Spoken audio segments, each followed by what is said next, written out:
আর এবার যে খবরের দিকে নজর রাখছি, পঞ্চায়েতে অনাস্থা প্রস্তাব আনার নিয়মে বদল।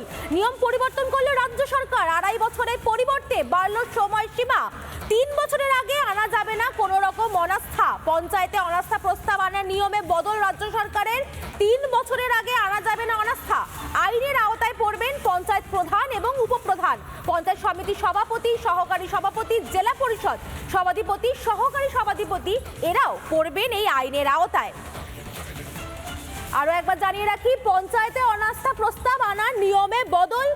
নিয়ম পরিবর্তন করলে রাজ্য সরকার। 3 বছরের আগে আনা যাবে না অনাস্থা। বিধানসভায় ধ্বনি ভোটে বিল পাস। বিধানসভায় ভোটের আগেই নয়া আইন লাগু রাজ্য সরকারের তরফে। পঞ্চায়েত মন্ত্রী কি জানিয়েছেন শুনবো। পরিকল্পনার যে ব্যবস্থা আমাদের, তাতে 3 বছর যদি ইমিউনিটিটা বাড়ানো যায়। বর্তমান যে পরিস্থিতি আমরা দেখছি যে এখন এই পরিকল্পনাগুলো সব অনুমোদিত হচ্ছে, তারপরে অর্থ পাবে।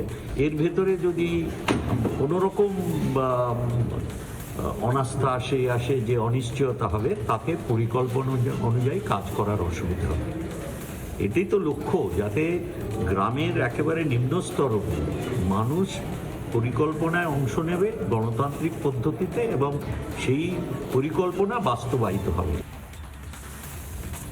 নিয়ম পরিবর্তন রাজ্য সরকারের। পঞ্চায়েতে অনাস্থা আনতে গেলে 3 বছর অন্তত লাগবে। 3 বছরের আগে আনা যাবে না অনাস্থা।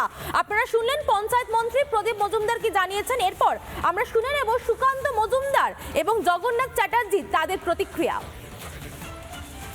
তো পঞ্চায়েতে কি দলবদল হয় কি হয় আপনারা সবাই জানেন। তৃণমূল কংগ্রেস জোর করে ভয় দেখিয়ে দলবদল করায় এবং অনাস্থা আনে অনেক জায়গাতে। তো এখন পঞ্চায়েতগুলোতে আর গণতন্ত্র বলে কিছু নেই।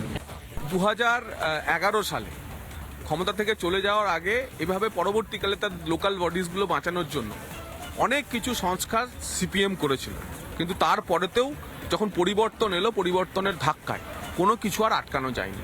মমতা বন্দ্যোপাধ্যায় আগাম আঁচ করছেন যে তার এক্সপায়ারি ডেট আর 90-95 দিন। তৃণমূল কংগ্রেস আর থাকছে না, তৃণমূল যাচ্ছে, বিজেপি আসছে, এবং তার ফলে তার সিমটমগুলো এখন দেখা যাচ্ছে যে তারা পঞ্চায়েতের আইন, বাকি আইনগুলো বদল করে রাখছে।